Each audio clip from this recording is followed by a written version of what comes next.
All right, hello everyone. So this is going to be the PowerPoint on what happens when an acid and base are mixed. Before I jump into things though, I want to ask you guys a favor. This is the second video I'm making where I'm talking over the PowerPoint, but I really want your guys' opinions. Do you like these? Do you not like these? What could I do differently? So just leave a comment or shoot me a text on Remind about if you like it, if you don't like it, really just anything to get you guys engaged, because this is a tough situation we've been put in, and I want to make sure you guys are benefiting as much as you can from what I'm doing. So just let me know what is working, what isn't working, please. Whatever method you want to use to convey that, that's fine. But let's just jump into this because this PowerPoint isn't going to be super long. It's pretty basic stuff.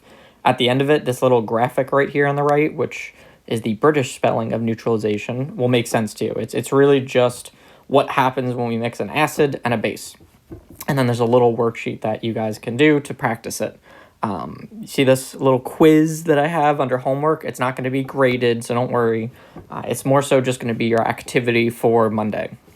So Monday, instead of listening to me talk on YouTube or whatever, you're going to do a timed castle learning with questions about acids and bases. And really all that is meant to do is help me decide if I need to continue on with acids and bases, or if we can just move on to a new topic. So take your time with it. It'll probably be like 45 minutes timed, questions on everything that we talked about with acids and bases. And again, it's not going to go towards your grades. It's just for me to see if I need to do more on acids and bases. But before you watch the rest of this video, I want you to pause it and watch these two videos, the links of which are going to be on the description or in the description. And one of them is pretty cool. They take Coke cans and put them in acids and bases. They talk about why they use Coke and not like a different soda. But it's pretty cool. It just goes back to the properties of acids and bases. Since I can't do this for you in person, I figured watch it. And then the second one shows the power of sulfuric acid. It may be something you've seen before. I think I watched it in high school chemistry class. So I wanted to show you something which we have plenty of at the school that I would have done a cool demo with, but can't. So watch these two videos before you continue on with here. Again, the links are going to be in the description below. But once you watch those videos and review all of your notes from the previous couple days, you're going to be wondering, we have acids, bases, so dangerous on their own. What's going to happen when we mix them? Well, they're going to undergo a specific reaction called a neutralization reaction.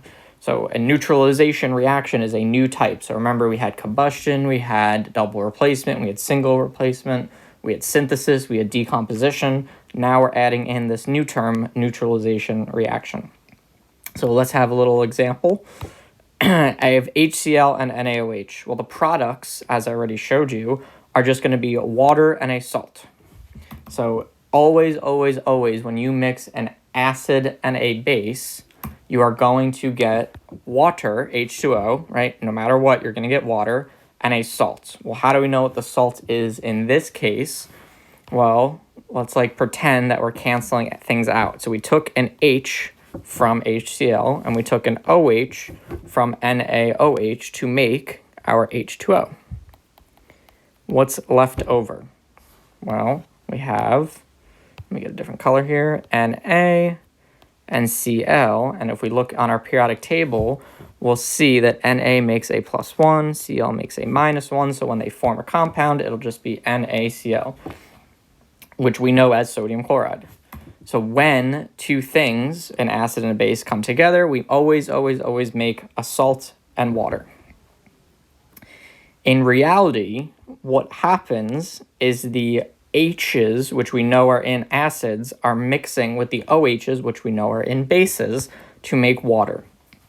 So in reality, they're kind of canceling each other out. The H's from the acid are canceling out the OH's from the bases. That's really all I want you to understand. So let's take this example and kind of break it down a little further.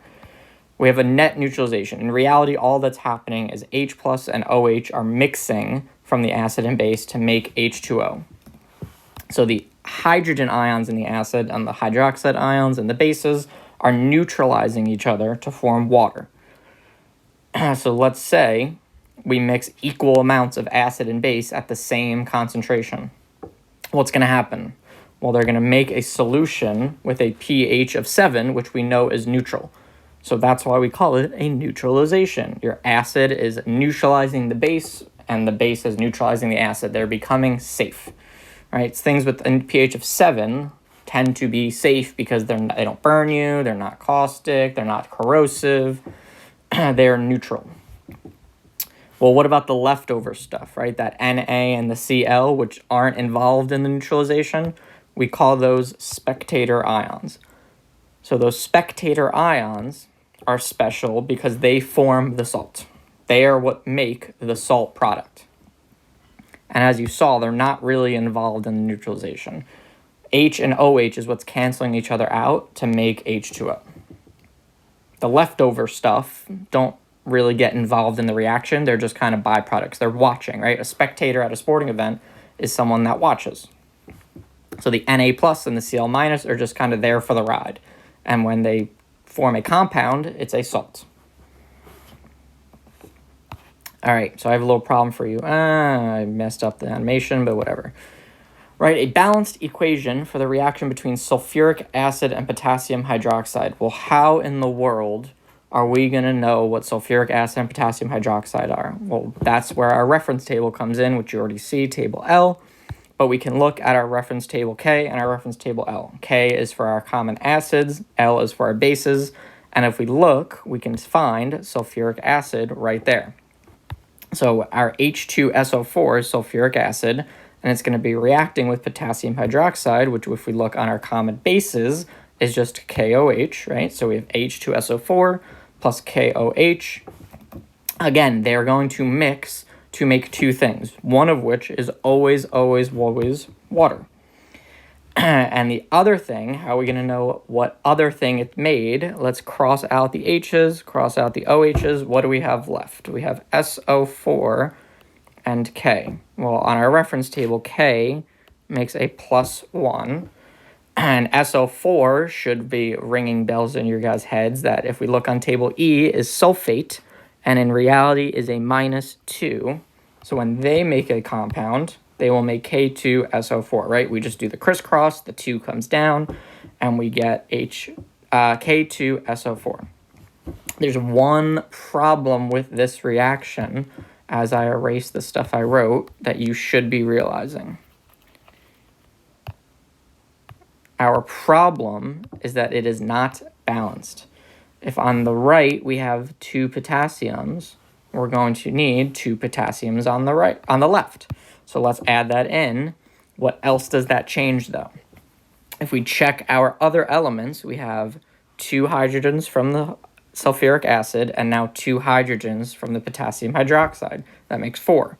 On the right, we only have 2 from the water. So we need another 2 on the H2O to balance out the hydrogens. And if you were to do this for the oxygens, you would see now that it is in fact balanced. Remember, we always want to write balanced equations because we can't make or destroy matter. We can only swap it around. This is our final equation for sulfuric acid and potassium hydroxide. So again, use these tables. Use table K and use table L to get our formulas. And I would always recommend starting with your first product being water. So in the reactions I'm going to show you guys, you'll see that the first thing written is always water because we know water is going to be made. So I'm not going to go through these very elaborate scenarios and examples right now. Normally I would have you guys do these on your own terms, but you can see I always write, let me change this color, H2O first because we know that's going to be made regardless. Where did I get the rest of these salts?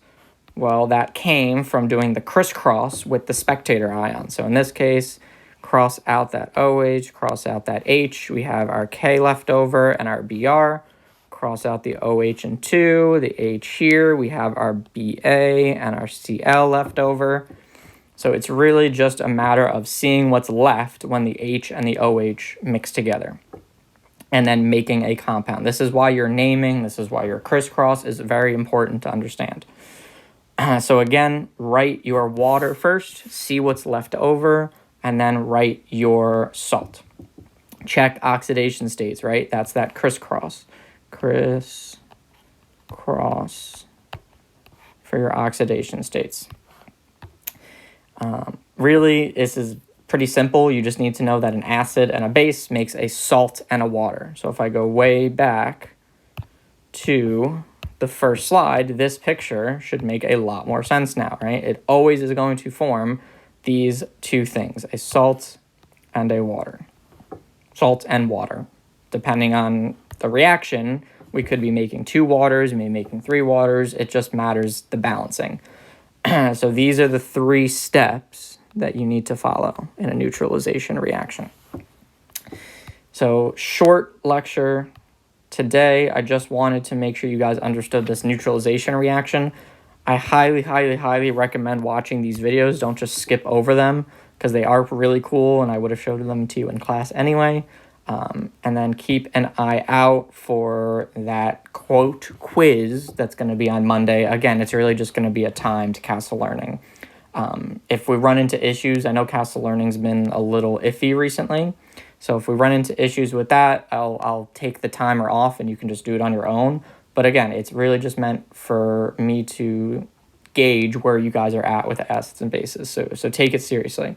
Other than that, comment down below if you like this system. Send me a text on Remind. Send me an email. I want to make sure that I'm helping you guys as much as I can during these weird times. So until next time.